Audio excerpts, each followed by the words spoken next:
ಇಂತಹ ಶಕ್ತಿಶಾಲಿಯ ಈ ದಿನ ಗೋಮಾತೆಗೆ ಯಾವ ಪದಾರ್ಥವನ್ನು ತಿನ್ನಿಸಬೇಕು, ಈ ದಿನ ಬಿಳಿ ಬಣ್ಣದ ವಸ್ತ್ರದಿಂದ ಯಾವ ಕೆಲಸವನ್ನ ಮಾಡಿದರೆ ಸರ್ವ ದಾರಿದ್ರ್ಯ ತೊಲಗಿ ಅಷ್ಟೈಶ್ವರ್ಯ ಪ್ರಾಪ್ತಿಯಾಗುತ್ತದೆ, ಹಣಕಾಸು, ಆರೋಗ್ಯ, ಸ್ವಂತ ಮನೆಯ ಕನಸು ನನಸಾಗಲು ಈ ದಿನ ಯಾವ ದೀಪವನ್ನ ಮನೆಯಲ್ಲಿ ಬೆಳಗಬೇಕು, ಯಾವ ದೇವರ ಪೂಜೆಯನ್ನ ಈ ದಿನ ಮಾಡಿದರೆ ಸರ್ವ ಕೋರಿಕೆಗಳು ಈಡೇರಿ ಶತ್ರು ಬಾಧೆಯಿಂದ ಮುಕ್ತಿ ದೊರೆಯುತ್ತದೆ ಅಂತ ಇವತ್ತಿನ ಈ ವಿಡಿಯೋದಲ್ಲಿ ಸಂಪೂರ್ಣವಾಗಿ ತಿಳಿಸಿಕೊಡ್ತೀವಿ. ಬನ್ನಿ. ಅದಕ್ಕೂ ಮುನ್ನ ನೀವಿನ್ನು ಚಾನಲ್ಗೆ ಸಬ್ಸ್ಕ್ರೈಬ್ ಆಗಿಲ್ಲ ಅಂದರೆ ಈಗಲೇ ಸಬ್ಸ್ಕ್ರೈಬ್ ಆಗಿ, ಹಾಗೆ ವಿಡಿಯೋಗೆ ಲೈಕ್ ಮಾಡಿ, ವಿಡಿಯೋ ಸ್ಕಿಪ್ ಮಾಡದೆ ಕೊನೆ ತನಕ ನೋಡಿ. ಎಲ್ಲರೂ ಭಕ್ತಿಯಿಂದ ಓಂ ಶ್ರೀ ಮಹಾಲಕ್ಷ್ಮಿ ನಮಃ ಅಂತ ಕಮೆಂಟ್ ಮಾಡಿ. ಈ ದಿನ ದೇವತೆಗಳೆಲ್ಲರೂ ಕೂಡ ಮಾನವ ರೂಪವನ್ನು ತಾಳಿ ಅದೃಶ್ಯವಾಗಿ ಬಂದು ಭೂಮಿಯ ಮೇಲಿನ ನದಿ ಸಮುದ್ರಗಳಲ್ಲಿ ಈ ದಿನ ಸ್ನಾನ ಮಾಡುತ್ತಾರೆ. ಆದ್ದರಿಂದ ಈ ದಿನ ಪ್ರತಿಯೊಬ್ಬರೂ ಕೂಡ ನದಿ ಸ್ನಾನ, ಸಮುದ್ರ ಸ್ನಾನವನ್ನು ಮಾಡಿಕೊಳ್ಬೇಕು. ಇದು ಸಾಧ್ಯವಾಗಿಲ್ಲ ಎನ್ನುವವರು ಮನೆಯಲ್ಲಿಯೇ ಸ್ನಾನ ಮಾಡುವಂತಹ ನೀರಿಗೆ ಸ್ವಲ್ಪ ಗರಿಕೆ ಹಾಗೂ ಅರಿಶಿನವನ್ನು ಬೆರೆಸಿಕೊಂಡು ಸ್ನಾನವನ್ನು ಮಾಡಬೇಕು.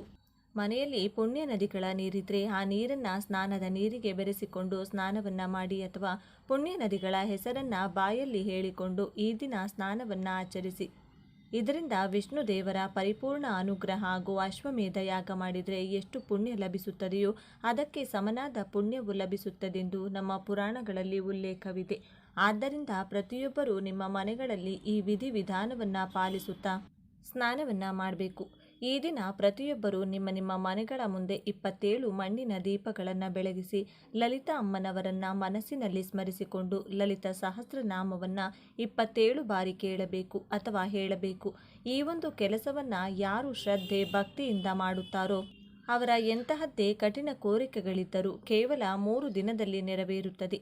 ಈ ದಿನ ಮರೆಯದೆ ಯೋಗ್ಯರಿಗೆ ಈ ವಸ್ತುಗಳಲ್ಲಿ ಯಾವುದನ್ನಾದರೂ ದಾನವಾಗಿ ನೀಡಿದರೆ ಸರ್ವ ವಿಧವಾದ ಪಾಪಗಳು ಕಳೆದು ಹಣಕಾಸಿನ ಕಷ್ಟ ದೂರವಾಗುತ್ತದೆ.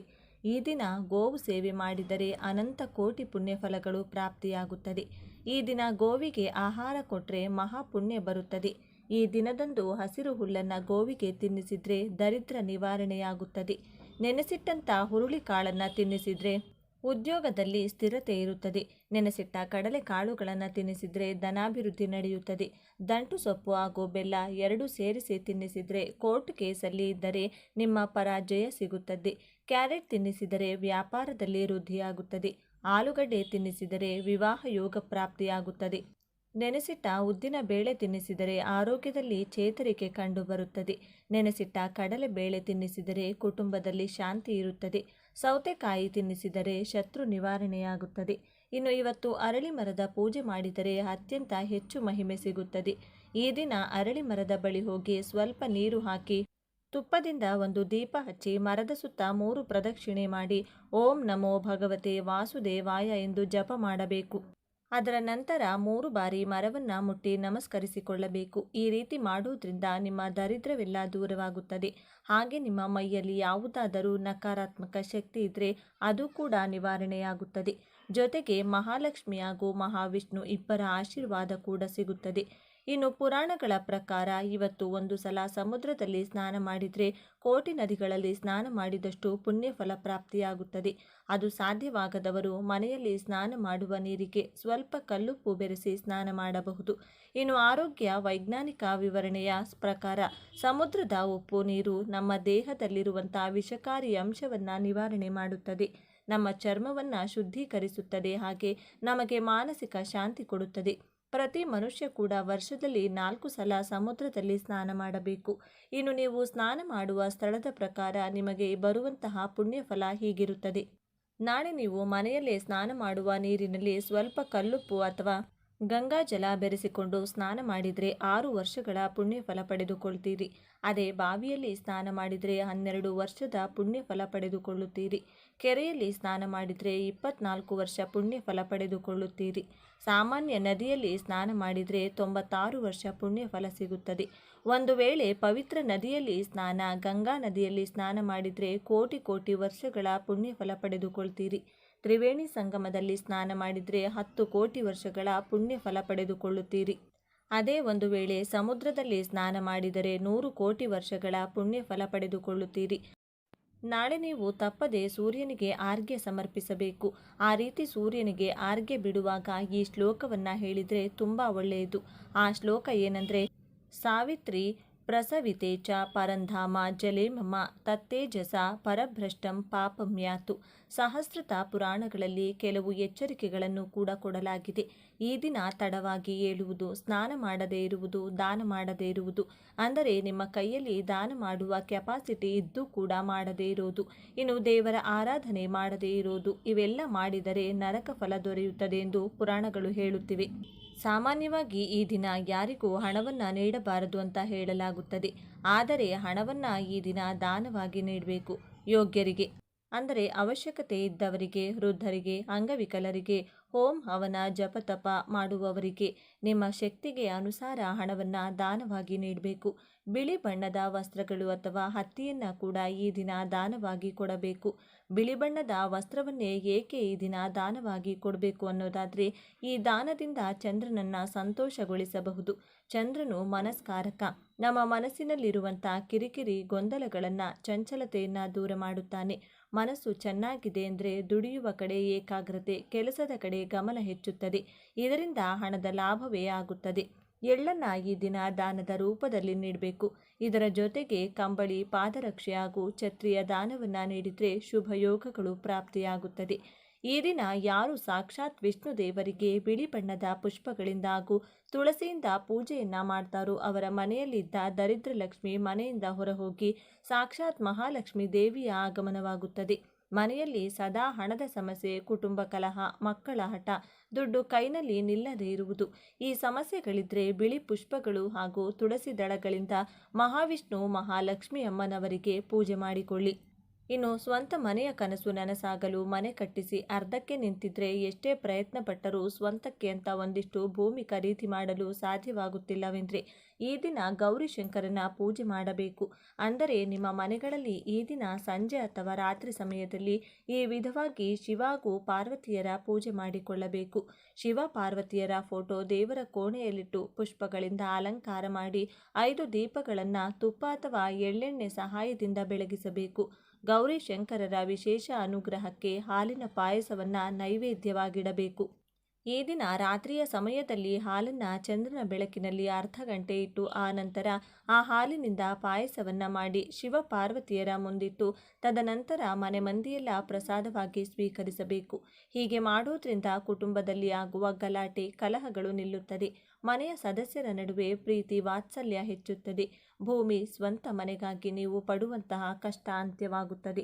ಸ್ವಗೃಹ ಯೋಗವನ್ನು ನೀವು ಅತಿ ಶೀಘ್ರವಾಗಿ ಕಾಣಬಹುದು. ನಾಳೆ ರಾತ್ರಿ ಸಮಯದಲ್ಲಿ ದೀಪ ಬೆಳಗಿಸುವಾಗ ತಪ್ಪದೆ ಚಂದ್ರದೇವನನ್ನು ಸ್ಮರಿಸಿಕೊಂಡು ಅಥವಾ ಮನೆಯ ಹೊರಭಾಗದಲ್ಲಿ ನಿಂತು ಚಂದ್ರನ ಕಡೆ ನೋಡುತ್ತಾ ಈ ಚಿಕ್ಕ ಮಂತ್ರವನ್ನು ಹೇಳಿಕೊಂಡ್ರೆ ನಿಮಗಿರುವಂಥ ಹಣಕಾಸಿನ ಕಿರಿಕಿರಿ, ಅನಾರೋಗ್ಯ ದೂರವಾಗಿ ಅದೃಷ್ಟ ಕೂಡಿ ಬರುತ್ತೆ. ಶಿವಚಂದ್ರರ ಅನುಗ್ರಹ ಬಹಳ ಶೀಘ್ರವಾಗಿ ಪ್ರಾಪ್ತಿಯಾಗುತ್ತೆ. ಈ ಮಂತ್ರ ಈ ವಿಧವಾಗಿದೆ: ಓಂ ಜಟಾಧರ ಶಿರೋರತ್ನಂ ಶ್ವೇತವರ್ಣಂ ನಿಶಾಕರಂ ಧ್ಯಾಯೇತ್ ಅಮೃತ ಸಂಭೂತಂ ಸರ್ವಕಾಮ ಫಲಪ್ರದಂ. ಸಾಕ್ಷಾತ್ ಶಿವನ ಶಿರಸ್ಸಿನಲ್ಲಿ ಆಭರಣವಾಗಿರುವ ಚಂದ್ರದೇವನೇ, ನೀನು ಶ್ವೇತವರ್ಣದಲ್ಲಿ ಪ್ರಕಾಶಿಸುತ್ತೀಯ. ನಿನ್ನನ್ನು ನಾನು ನಮಸ್ಕರಿಸುತ್ತೇನೆ. ನನ್ನ ಕೋರಿಕೆಗಳನ್ನು ಈಡೇರಿಸು ಎಂಬುದು ಈ ಮಂತ್ರದ ಅರ್ಥವಾಗಿದೆ. ಇನ್ನು ಕೊನೆಯದಾಗಿ ಬಿಳಿ ಎಕ್ಕದ ಗಿಡದ ಬೇರಿನಲ್ಲಿ ತಯಾರು ಮಾಡಿರುವಂಥ ಗಣಪತಿ ಮೂರ್ತಿಯನ್ನು ಪೂಜೆ ಮಾಡಿದರೆ ಇಷ್ಟಾರ್ಥ ಸಿದ್ಧಿಯಾಗುತ್ತದೆ. ಈ ದಿನ ಗಣಪತಿಯ ಪೂಜೆಯನ್ನು ಮಾಡಿದರೆ ವಿವಾಹ, ಕೆಲಸ, ಭೂಮಿ, ಕೋರ್ಟ್ ಕೇಸ್ನಲ್ಲಿ ಜಯ, ಎಲ್ಲ ಅನುಕೂಲತೆಗಳು ಪ್ರಾಪ್ತಿಯಾಗುತ್ತದೆ. ಈ ದಿನ ನಾನು ಹೇಳಿದಂಥ ಎಲ್ಲ ಪರಿಹಾರಗಳನ್ನು ನೀವು ಮಾಡಿದ್ದೆ ಆದರೆ ನಿಮಗೆ ಈ ವಿಶೇಷ ಫಲಗಳು ಸಿಗುತ್ತದೆ. ಆಯಸ್ಸು, ಆರೋಗ್ಯ, ಐಶ್ವರ್ಯ, ಜ್ಞಾನ ಮತ್ತು ಮೋಕ್ಷ. ಓಂ ನಮಃ ಶಿವಾಯ ಅಥವಾ ಓಂ ನಮೋ ನಾರಾಯಣ ಎಂದು ಕಮೆಂಟ್ ಮಾಡಿ. ಈ ದಿನ ರಾತ್ರಿ ಮಲಗುವ ಮೊದಲು ಈ ಗ್ಯಾಸ್ ಸ್ಟವ್ ಕೆಳಗಡೆ ಇಡಿ ಸಾಕು. ಬೆಳಗಾಗುವಷ್ಟರಲ್ಲಿ ಲಕ್ಷ್ಮೀದೇವಿ ಕೋಟಿಗಟ್ಟಲೆ ಹಣವನ್ನು ಸುರಿಸುತ್ತಾಳೆ. ನಿಮ್ಮ ನೀರಿನ ಕೊರತೆಯನ್ನು ನೀಗಿಸುತ್ತದೆ. ನಿಮ್ಮ ಎಲ್ಲ ಆರ್ಥಿಕ ಸಮಸ್ಯೆಗಳು ಪರಿಹಾರವಾಗುತ್ತವೆ. ಈ ದಿನ ಲಕ್ಷ್ಮೀದೇವಿಗೆ ಅತ್ಯಂತ ಪ್ರಿಯವಾದ ದಿನ. ನಾವೆಲ್ಲರೂ ತುಂಬ ಕಷ್ಟಪಟ್ಟು ಸಂಪಾದಿಸುತ್ತೇವೆ, ಆದರೆ ಈ ಹಣ ಕೈಯಲ್ಲಿ ನಿಲ್ಲುತ್ತಿಲ್ಲ. ಅನಗತ್ಯ ಖರ್ಚುಗಳು ಹೆಚ್ಚಾಗುತ್ತಿವೆ. ಮನೆಯಲ್ಲಿ ಯಾವುದೋ ಒಂದು ರೂಪದಲ್ಲಿ ಆರ್ಥಿಕ ತೊಂದರೆಗಳು ಕಾಡುತ್ತಿವೆ ಎಂದು ಅನೇಕರು ಚಿಂತಿಸುತ್ತಾರೆ. ಆದರೆ ನಮ್ಮ ಪುರಾಣಗಳು ಮತ್ತು ಶಾಸ್ತ್ರಗಳ ಪ್ರಕಾರ ನಮ್ಮ ಮನೆಯಲ್ಲಿ ನಮಗೆ ತಿಳಿಯದೆ ನಾವು ಮಾಡುವ ಸಣ್ಣ ಪುಟ್ಟ ತಪ್ಪುಗಳು ಅಥವಾ ನಾವು ಪಾಲಿಸದ ಕೆಲವು ನಿಯಮಗಳಿಂದಲೇ ಈ ದಾರಿದ್ರ್ಯ ನಮ್ಮನ್ನು ಕಾಡುತ್ತದೆ. ಮುಖ್ಯವಾಗಿ ನಮ್ಮ ಅಡುಗೆ ಮನೆ ಲಕ್ಷ್ಮೀದೇವಿ ನೆಲೆಸಿರುವ ಅದ್ಭುತ ಸ್ಥಳ. ಅಡುಗೆ ಮನೆಯಲ್ಲಿರುವ ಗ್ಯಾಸ್ ಸ್ಟವ್ ಕೇವಲ ಅಡುಗೆ ಮಾಡುವ ವಸ್ತುವಲ್ಲ, ಅದು ಸಾಕ್ಷಾತ್ ಅಗ್ನಿದೇವನ ಸ್ವರೂಪ ಮತ್ತು ನಮ್ಮ ಹೊಟ್ಟೆ ತುಂಬಿಸುವ ಅನ್ನಪೂರ್ಣ ದೇವಿಗೆ ವಿಶೇಷವಾದ ಈ ಗ್ಯಾಸ್ ಸ್ಟವ್ ವಿಷಯದಲ್ಲಿ ನಾವು ಎಷ್ಟು ಜಾಗರೂಕರಾಗಿರುತ್ತೇವೆಯೋ ಅಷ್ಟು ಲಕ್ಷ್ಮೀ ಕಟಾಕ್ಷ ನಮ್ಮ ಮೇಲಿರುತ್ತದೆ.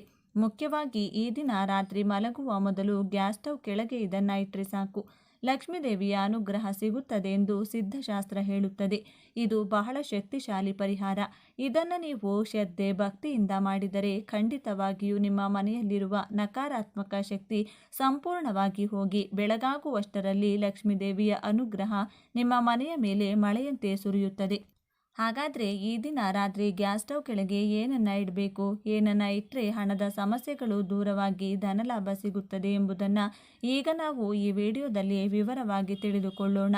ಅಲ್ಲಿ ಸ್ವಲ್ಪ ಇಲ್ಲಿ ಸ್ವಲ್ಪ ನೋಡಿದರೆ ಅರ್ಥವಾಗುವುದಿಲ್ಲ. ಆದ್ದರಿಂದ ಸಂಪೂರ್ಣವಾಗಿ ವಿಡಿಯೋ ನೋಡಿ. ಎಲ್ಲರೂ ಭಕ್ತಿಯಿಂದ ಜೈ ಮಹಾಲಕ್ಷ್ಮಿ ಎಂದು ಕಮೆಂಟ್ ಮಾಡಿ, ಹಾಗೆಯೇ ಈ ವಿಡಿಯೋಗೆ ಲೈಕ್ ಮಾಡಿ. ಇನ್ನು ವಿಡಿಯೋಗೆ ಬಂದರೆ, ಪರಿಹಾರ ಮಾಡಲು ನಮಗೆ ಬೇಕಾದ ವಸ್ತುಗಳು ನಮ್ಮ ಮನೆಯಲ್ಲಿ ಸುಲಭವಾಗಿ ಸಿಗುತ್ತವೆ. ಒಂದು ಸಣ್ಣ ತಟ್ಟೆ, ಸ್ವಲ್ಪ ಅರಿಶಿನ ಕುಂಕುಮ, ಒಂದು ದಾಸವಾಳದ ಎಲೆ, ಕೆಲವು ಸಾಸಿವೆ ಮತ್ತು ಒಂದು ಸಣ್ಣ ಬೆಲ್ಲದ ತುಂಡು. ಈ ಎಲ್ಲ ವಸ್ತುಗಳು ಆಧ್ಯಾತ್ಮಿಕವಾಗಿ ಬಹಳ ಶಕ್ತಿಯುತವಾಗಿವೆ. ಈಗ ಪರಿಹಾರವನ್ನು ಹೇಗೆ ಮಾಡಬೇಕೆಂದು ವಿವರವಾಗಿ ಹೇಳ್ತೀನಿ. ಈ ದಿನ ರಾತ್ರಿ ನೀವು ಊಟ ಮುಗಿಸಿ ಅಡುಗೆ ಮನೆಯಲ್ಲಿ ಸ್ವಚ್ಛಗೊಳಿಸಿದ ನಂತರ ಮಲಗುವ ಮೊದಲು ಈ ಕೆಲಸವನ್ನು ಮಾಡಬೇಕು. ಏನೂ ಇಲ್ಲ, ಮೊದಲು ಒಂದು ಸಣ್ಣ ತಟ್ಟೆಯನ್ನು ತೆಗೆದುಕೊಳ್ಳಿ. ಅದರಲ್ಲಿ ನಿಮಗೆ ಬಟ್ಟಲು ತುಂಬ ಉಪ್ಪನ್ನು ತೆಗೆದು ಆ ತಟ್ಟೆಯಲ್ಲಿ ಹಾಕಿ. ಸಮುದ್ರ ಗರ್ಭದಿಂದ ಹುಟ್ಟಿದ ಉಪ್ಪು ಸಾಕ್ಷಾತ್ ಲಕ್ಷ್ಮೀ ಸ್ವರೂಪ ಎಂದು ನಮಗೆಲ್ಲರಿಗೂ ಗೊತ್ತು. ಆದ್ದರಿಂದ ಉಪ್ಪನ್ನು ಎಂದಿಗೂ ಕೆಳಗೆ ಚೆಲ್ಲಬಾರದು, ಕಾಲಿನಿಂದ ತುಳಿಯಬಾರದು ಎಂದು ಹಿರಿಯರು ಹೇಳುತ್ತಿರುತ್ತಾರೆ.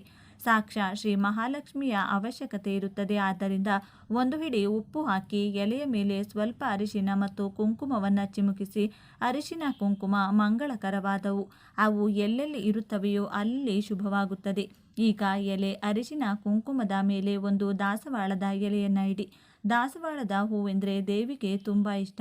ದಾಸವಾಳದ ಎಲೆಗಳಲ್ಲಿಯೂ ಅಷ್ಟೇ ಶಕ್ತಿ ಅಡಗಿರುತ್ತದೆ.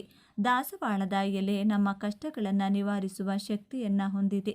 ಹಣವನ್ನು ಆಕರ್ಷಿಸುವ ಶಕ್ತಿ ಇರುವುದರಿಂದ ಈ ಎಲೆಯನ್ನು ಮೇಲಿಟ್ಟ ನಂತರ ಎಲೆಯ ಮೇಲೆ ಕೆಲವು ಸಾಸಿವೆಗಳನ್ನು ಹಾಕಬೇಕು.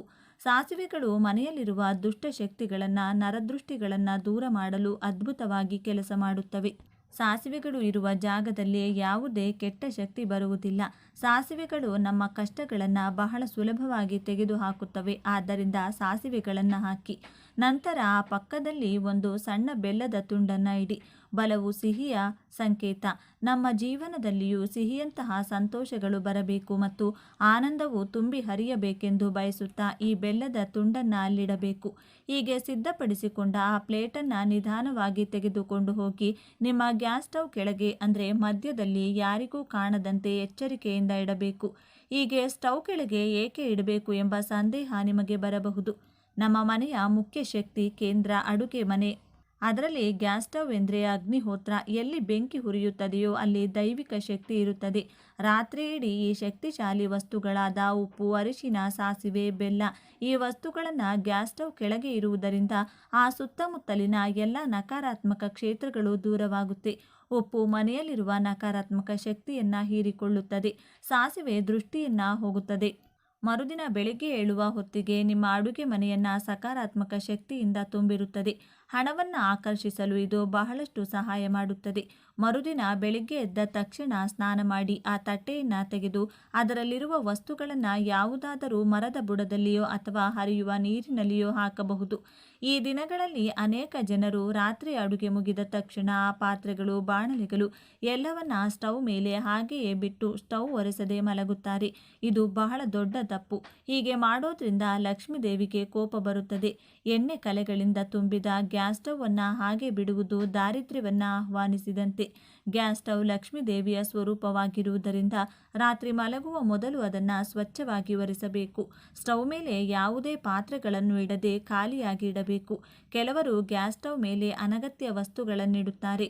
ಔಷಧಿ ಬಾಟಲಿಗಳಂಥ ವಸ್ತುಗಳನ್ನು ಇಡುತ್ತಾರೆ. ಅದು ಒಳ್ಳೆಯದಲ್ಲ. ಗ್ಯಾಸ್ ಸ್ಟವ್ ಯಾವಾಗಲೂ ಹೊಳೆಯುತ್ತಿರಬೇಕು. ಆಗ ಮಾತ್ರ ನಿಮ್ಮ ಜೀವನವು ಹೊಳೆಯುತ್ತದೆ. ಮುಖ್ಯವಾಗಿ ಬರ್ನರ್ಗಳನ್ನು ಸಹ ಆಗಾಗ ಸ್ವಚ್ಛಗೊಳಿಸುತ್ತಿರಬೇಕು. ವಾಸ್ತುಶಾಸ್ತ್ರದ ಪ್ರಕಾರ ಅಡುಗೆ ಸರಿಯಾಗಿ ಆಗದಿದ್ದರೆ ಅದು ಮನೆಯಲ್ಲಿ ಜಗಳಗಳಿಗೆ ಮತ್ತು ಆರ್ಥಿಕ ತೊಂದರೆಗಳಿಗೆ ಕಾರಣವಾಗುತ್ತದೆ. ಇನ್ನು ಬೆಳಗ್ಗೆ ನೀವು ಮಾಡಬೇಕಾದ ಮತ್ತೊಂದು ಪ್ರಮುಖ ಕೆಲಸದ ಬಗ್ಗೆ ಮಾತನಾಡೋಣ. ಬೆಳಗ್ಗೆ ಎದ್ದ ತಕ್ಷಣ ಸ್ನಾನ ಮಾಡಿ ಅಡುಗೆ ಮನೆಗೆ ಹೋಗಿ ಗ್ಯಾಸ್ ಸ್ಟವ್ಗೆ ನಮಸ್ಕರಿಸಬೇಕು.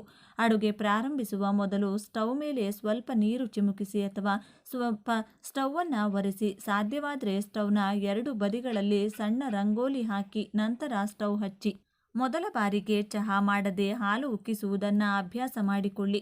ಒಂದು ಸಣ್ಣ ಪಾತ್ರೆಯಲ್ಲಿ ಹಾಲು ಹಾಕಿ ಅದು ಉಕ್ಕಿ ಕೆಳಗೆ ಬೀಳುವಂತೆ ಕಾಯಿಸಿ. ಹಾಲು ಉಕ್ಕುವುದು ಸಮೃದ್ಧಿಯ ಸಂಕೇತ. ಹಾಗೆಯೇ ಹಾಲು ಉಕ್ಕಿ ಪಾತ್ರೆಯಿಂದ ಹೊರಬರುವಂತೆ ನಮ್ಮ ಮನೆಯಲ್ಲಿ ಸಂಪತ್ತು ಮತ್ತು ಸಂತೋಷವು ಉಕ್ಕಿ ಹರಿಯುತ್ತದೆ ಎಂದು ಇದರ ಅರ್ಥ. ಹಾಲು ಉಕ್ಕುತ್ತಿರುವಾಗ ನಿಮ್ಮ ಇಷ್ಟ ದೇವರನ್ನು ಅಥವಾ ಲಕ್ಷ್ಮೀ ದೇವಿಯನ್ನು ಮನಸ್ಸಿನಲ್ಲಿ ನೆನೆದು ನಮ್ಮ ಮನೆ ಯಾವಾಗಲೂ ಹಾಗೆಯೇ ಸಿರಿ ಸಂಪತ್ತುಗಳಿಂದ ತುಂಬಿರಲಿ ಎಂದು ಪ್ರಾರ್ಥಿಸಿ. ಆ ಉಕ್ಕಿ ಹರಿಯುವ ಹಾಲಿಗೆ ಸ್ವಲ್ಪ ಸಕ್ಕರೆ ಹಾಕಿ ನಿಧಾನವಾಗಿ ಮನೆಯವರೆಲ್ಲರೂ ಹಾಲು ಕುಡಿದರೆ ತುಂಬ ಒಳ್ಳೆಯದು. ಈ ದಿನ ಗ್ಯಾಸ್ ಸ್ಟವನ್ನು ಪೂಜಿಸುವುದು ಎಂದರೆ ಸಾಕ್ಷಾತ್ ಆ ಮಹಾಲಕ್ಷ್ಮಿಯನ್ನು ಪೂಜಿಸುವುದು. ಏಕೆಂದರೆ ಮಹಿಳೆಯರು ತಮ್ಮ ಜೀವನದ ಹೆಚ್ಚಿನ ಭಾಗವನ್ನು ಅಡುಗೆ ಮನೆಯಲ್ಲಿ ಕಳೆಯುತ್ತಾರೆ. ಅಡುಗೆ ಮಾಡುವಾಗ ಕಿರಿಕಿರಿಗೊಳ್ಳದೆ, ಕೋಪಗೊಳ್ಳದೆ, ಶಾಂತ ಮನಸ್ಸಿನಿಂದ ಅಡುಗೆ ಮಾಡಿದರೆ ಆಹಾರವು ಅಮೋಘವಾಗಿ ಬದಲಾಗುತ್ತದೆ. ಅದೇ ಜಗಳ ಆಡುತ್ತಾ ಅಥವಾ ಬೈಯುತ್ತಾ ಅಡುಗೆ ಮಾಡಿದರೆ ಆಹಾರ ವಿಷವಾಗಿ ಬದಲಾಗಿ ತಿನ್ನಲು ಅನಾರೋಗ್ಯ ಮತ್ತು ಮನಸ್ತಾಪಗಳು ಬರುತ್ತವೆ. ಆದ್ದರಿಂದ ಗ್ಯಾಸ್ ಸ್ಟವನ್ನು ಕೇವಲ ಯಂತ್ರದಂತೆ ನೋಡಬೇಡಿ, ಅದನ್ನು ದೇವತೆಯಂತೆಯೂ ಭಾವಿಸಿ. ನಾವು ಹೇಳಿದ ಈ ಉಪ್ಪು ಮಂದಾರ ಎಲೆ ಪರಿಹಾರವು ತುಂಬ ಚಿಕ್ಕದಾಗಿರಬಹುದು, ಆದರೆ ಇದರ ಹಿಂದಿರುವ ಅರ್ಥವು ತುಂಬ ದೊಡ್ಡದು. ನಮ್ಮ ಪೂರ್ವಜರು ಏನೇ ಹೇಳಿದರೂ ಅದರಲ್ಲಿ ಒಂದು ವೈಜ್ಞಾನಿಕ ಮತ್ತು ಆಧ್ಯಾತ್ಮಿಕತೆ ಇರುತ್ತದೆ. ರಾತ್ರಿ ಪರಿಹಾರ ಮಾಡುವುದರಿಂದ ಬೆಳಿಗ್ಗೆ ಮನೆಯ ಪಾಸಿಟಿವ್ ವೈಬ್ರೇಷನ್ನಿಂದ ತುಂಬಿರುತ್ತದೆ. ಯಾವಾಗ ಮನೆ ಶಾಂತವಾಗಿ, ಸ್ವಚ್ಛವಾಗಿ, ಸುಗಂಧದಿಂದ ಕೂಡಿರುತ್ತದೆಯೋ ಅಲ್ಲಿ ಲಕ್ಷ್ಮೀದೇವಿ ನೆಲೆಸುತ್ತಾಳೆ. ಕೋಟಿಗಳನ್ನು ಸಂಪಾದಿಸುವುದು ಮುಖ್ಯವಲ್ಲ, ಸಂಪಾದಿಸಿದ ಹಣದಲ್ಲಿ ಸ್ವಲ್ಪವಾದರೂ ಉಳಿಸುವುದು ಮತ್ತು ಅದನ್ನು ಒಳ್ಳೆಯ ಕಾರ್ಯಗಳಿಗೆ ಬಳಸುವುದು ಮುಖ್ಯ. ಇದಕ್ಕೆ ಸಣ್ಣ ಸಣ್ಣ ಸಲಹೆಗಳು ಬಹಳಷ್ಟು ಸಹಾಯ ಮಾಡುತ್ತವೆ. ಆದ್ದರಿಂದ ನಾಳೆ ರಾತ್ರಿ ಪರಿಹಾರ ಮಾಡಿ ನೋಡಿ. ಒಂದು ತಟ್ಟೆಯಲ್ಲಿ ಉಪ್ಪು, ಅರಿಶಿನ, ಕುಂಕುಮ, ದಾಸವಾಳದ ಎಲೆ, ಸಾಸಿವೆ, ಬೆಲ್ಲವನ್ನು ಇಟ್ಟು ಗ್ಯಾಸ್ ಸ್ಟವ್ ಕೆಳಗೆ ಇಡಿ. ನಿಮ್ಮ ಕಷ್ಟಗಳು ಸಾಸಿವೆ ಸಿಡಿದಂತೆ ಮಾಯವಾಗುತ್ತವೆ. ನಿಮ್ಮ ಜೀವನದಲ್ಲಿ ಬೆಲ್ಲದಂತಹ ಸಿಹಿ ಸಿಗುತ್ತದೆ. ಲಕ್ಷ್ಮೀ ದೇವಿಯ ಅನುಗ್ರಹದಿಂದ ನಿಮ್ಮ ಆರ್ಥಿಕ ತೊಂದರೆಗಳು ದೂರವಾಗಿ ಧನ ಲಾಭವಾಗುತ್ತದೆ. ನಂಬಿಕೆಯಿಂದ ಮಾಡಿ, ಶುಭ ಫಲಿತಾಂಶಗಳನ್ನು ಪಡೆಯಿರಿ. ಇನ್ನು ನಾವು ಈಗ ಹೇಳುವ ಒಂದು ಸಣ್ಣ ಪರಿಹಾರವನ್ನು ಮಾಡಿದರೆ ನಿಮಗಿರುವ ಎಲ್ಲ ರೀತಿಯ ಸಮಸ್ಯೆಗಳು ದೂರವಾಗಿ ಅಪಾರವಾದ ಸಂತೋಷ ಸಿಗುತ್ತದೆ. ಜ್ಯೋತಿಷ್ಯ ತಜ್ಞರು ಏನಾಗಬಹುದು ಎಂದು ಹೇಳುತ್ತಾರೆ. ಆ ಪರಿಹಾರ ಏನು? ಈ ಪರಿಹಾರಕ್ಕೆ 21 ಏಲಕ್ಕಿ, 1 ಬಿಳಿ ಬಟ್ಟೆ ಬೇಕು. ಪ್ರಮುಖ ವಿಷಯವೇನೆಂದರೆ ಈ ಪರಿಹಾರವನ್ನು ಸ್ನಾನ ಮಾಡಿದ ನಂತರ ಮಾತ್ರ ಮಾಡಬೇಕು. ಅಂದರೆ ಸ್ನಾನ ಮಾಡಿದ ನಂತರ ಗಂಟೆಗಳ ಒಳಗೆ ಈ ಪರಿಹಾರವನ್ನು ಮಾಡಬೇಕು. ಈ ಒಂದು ವಿಷಯವನ್ನು ನೆನಪಿನಲ್ಲಿಡಿ. ಏನು ಮಾಡಬೇಕು ಎಂದು ಈಗ ನಾವು ತಿಳಿದುಕೊಳ್ಳೋಣ. ಮೊದಲು ಒಂದು ಬಿಳಿ ಬಟ್ಟೆಯನ್ನು ತೆಗೆದುಕೊಳ್ಳಿ, ಹೊಸದನ್ನು ತೆಗೆದುಕೊಳ್ಳಿ. ಅದರಲ್ಲಿ 11 ಏಲಕ್ಕಿಗಳನ್ನು ಹಾಕಿ. ಏಲಕ್ಕಿಗಳನ್ನು ಗಂಟು ಕಟ್ಟಿ ಈ ಗಂಟನ್ನು ಪೂಜಾ ಕೋಣೆಯಲ್ಲಿ ಅಥವಾ ದೇವರ ಫೋಟೋಗಳ ಹತ್ತಿರ ಇಡಿ. ನಂತರ ಸಾಂಬ್ರಾಣಿ ಹಚ್ಚಿ ಧೂಪವನ್ನು ತೋರಿಸಿ ನಿಮ್ಮ ಮನಸ್ಸಿನಲ್ಲಿರುವ ಹಣಕ್ಕೆ ಸಂಬಂಧಿಸಿದ ಆಸೆಗಳನ್ನು ಹೇಳಿಕೊಳ್ಳಿ. ಹಾಗೆ ಹೇಳಿದ ನಂತರ ಈ ಗಂಟುಗಳನ್ನು ತೆಗೆದು ನಿಮ್ಮ ಮನೆಯ ಮುಖ್ಯ ದ್ವಾರದ ಮೇಲ್ಭಾಗಕ್ಕೆ ಕಟ್ಟಿ. ಹಾಗೆ ಕಟ್ಟಿದ ನಂತರ ಇನ್ನೊಂದು 10 ಏಲಕ್ಕಿಗಳನ್ನು ತೆಗೆದುಕೊಂಡು ಸಣ್ಣ ಬಟ್ಟಲಿನಲ್ಲಿ ಹಾಕಿ ಒಂದು ಅರ್ಧ ಗ್ಲಾಸು ನೀರು ಹಾಕಿ. ಆ ನೀರನ್ನು ಚೆನ್ನಾಗಿ ಕುದಿಸಿ. ಅಂದರೆ ಅರ್ಧ ಗ್ಲಾಸ್ ನೀರು 2 ಚಮಚ ನೀರಾಗುವವರೆಗೂ ಚೆನ್ನಾಗಿ ಕುದಿಸಿ.